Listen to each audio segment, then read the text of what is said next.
Hello అందరికీ. మేమైతే తిరుమల తిరుపతి శ్రీనివాసుని దర్శనానికైతే వెళ్ళాలనుకున్నాము. అండ్ అంతకంటే ముందు మేము చేసుకున్న ప్రాసెస్ అండ్ ఎలా వెళ్ళాలి, ఇక్కడ టికెట్ తీసుకోవాలి, రూమ్స్ ఎలా, అవన్నీ అయితే డీటెయిల్స్ అన్నీ ఈ వీడియోలో చెప్తాను. అండ్ పూర్తిగా చూసేయండి చివరి వరకు. సో అన్ని డీటెయిల్స్ మీకు ఖచ్చితంగా దొరుకుతాయి ఈ వీడియోలో. ఇంకా లేట్ ఎందుకు, అదండి వీడియోలోకి వెళ్ళిపోదాము.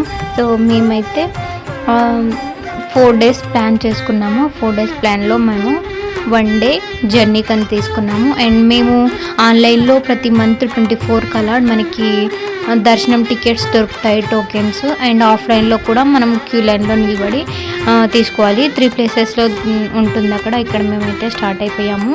అండ్ ఇంటి దగ్గర నుంచి స్టార్ట్ అయిపోయి ఇంకా వెళ్తున్నాము. మధ్యాహ్నం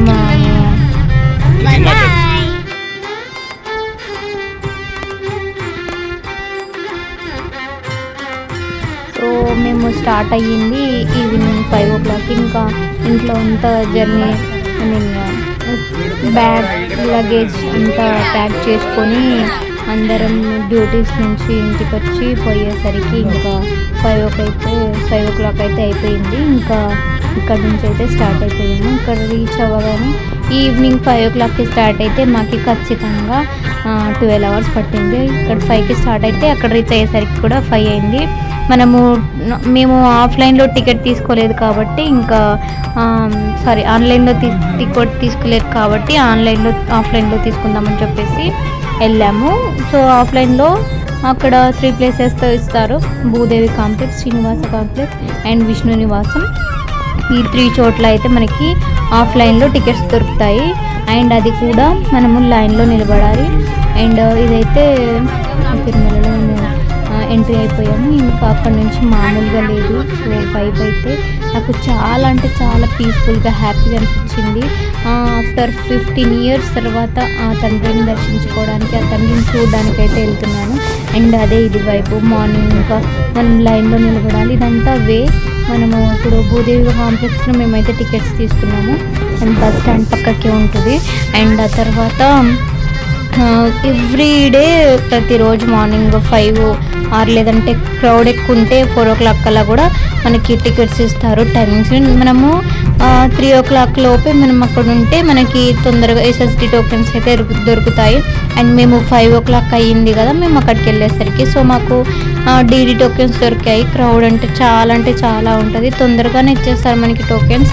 కానీ మనం తొందరగా వెళ్ళి అక్కడ లైన్లో నిలబడితే తొందరగా దొరుకుతాయి. మేబీ 6 o'clock అలా మీరు రీచ్ 5:30 కూడా అయిపోతూ ఉంటాయి అక్కడ SSD టోకెన్స్. సో మనం DD టోకెన్స్ దొరుకుతూ ఉంటాయి కాబట్టి ముందే వెళ్ళి మనం లైన్లో నిలబడాలి. ఇదైతే మేము 3 చోట్ల తిరిగాము. అక్కడక్కడ లేవు, ఇక్కడ లేవు అనుకుంటే మమ్మల్ని ఇంకా DD టోకెన్స్కే పంపించారు. సో అక్కడ లైన్లో అన్నాం.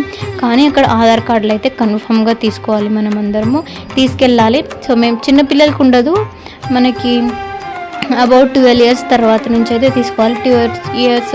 12 years బిలో వాళ్ళకైతే ఏమి ఉండవు. సో మీరైతే తీసుకెళ్ళాల్సిందే. అండ్ ఇదైతే మేము లైన్లో నిల్చున్నాము. అండ్ టోకెన్స్ కూడా చాలా అంటే ఒక్కరి మీద ఒకరు పడి తొక్కిసలు అట్లా అయ్యేలాగానే ఉంది అసలు టోకెన్స్ కోసము. చిన్నపిల్లలని చూడట్లేదు, పెద్దవాళ్ళు ఉన్నారని ఎవ్వరు చూడట్లేదు. కావాల్సింది టోకెనే. కానీ జాగ్రత్త, మీరు కూడా ఆలోచించి వెళ్ళే వాళ్ళని వెళ్ళనియండి. మీకు ఒకవేళ పిల్లలు ఉంటే జాగ్రత్తగా చూసుకోండి. అండ్ మా పిల్లలు కూడా అసలు అందరికీ దెబ్బలు కూడా తగిలాయి టోకెన్స్ కోసం. అందరూ అలా రష్ అయితే ఉంది.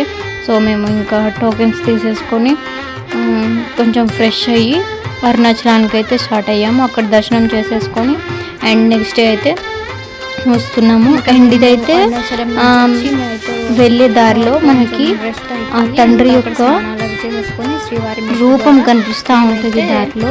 అండ్ మీరు ఒకవేళ అరుణాచలం వెళ్ళే వాళ్ళైతే ఖచ్చితంగా చూడొచ్చు. అండ్ ఇదైతే ఇక్కడ అలిపిరి మెట్ల దగ్గర చాలా అంటే చాలా రష్ క్రౌడ్ ఉంది. అలిపిరి మెట్లు మనకి SSD టోకెన్లో అయితే అలిపిరి మెట్ల నుంచి వెళ్ళాలని ఉంటుంది. అండ్ DD టోకెన్స్ అయితే ఖచ్చితంగా వాళ్ళు శ్రీవారి మెట్టు నుంచి వెళ్ళాలి. మేమైతే శ్రీవారి మెట్టు నుంచి మేము DD టోకెన్స్ తీసుకున్నాం కాబట్టి మేము ఇలా శ్రీవారి మెట్టు నుంచి వెళ్తున్నాము. మీరు ఖచ్చితంగా అక్కడ టోకెన్స్ తీసుకొని మీరు వెళ్ళాల్సింది. అండ్ ఆ టోకెన్ మీద మనం ఆ టోకెన్స్ శ్రీవారి మెట్టు అయితే అక్కడ నుంచి వెళ్ళాలి. అక్కడ టోకెన్స్ స్కాన్ చేసి మనకి పంపిస్తారు. లేదంటే నార్మల్ లైన్ లాగానే ఉంది, అయిపోతుంది. ఫ్రీ లైన్ లాగానే అయిపోతుంది మనకి, మీరు ఫ్రీ దర్శనానికి వెళ్ళినట్టే. అండ్ అక్కడ ప్రాసెస్ ఏంటిది, ఎలా ఎక్కాలి, అండ్ ఏం లగేజ్ తీసుకెళ్ళాలి, ఏం తీసుకెళ్ళకూడదు, అవన్నీ అయితే నేను నెక్స్ట్ వీడియోలో మేము శ్రీవారి మెట్లు ఎక్కే వీడియోలో అయితే నేను ఆ ప్రాసెస్ అంతా చెప్తాను. ఇంకో వీడియోలో చెప్తాను, చూసేయండి. ఈ వీడియో అయితే లెంత్ ఎక్కువైపోతుందని నెక్స్ట్ వీడియోలో పెడతాను, చూసేయండి. ఖచ్చితంగా అన్ని డీటెయిల్స్ అయితే షేర్ చేస్తాను. అండ్ మీకు కనుక ఈ వీడియోస్ నచ్చుతున్నట్టే ఖచ్చితంగా లైక్ చేయండి.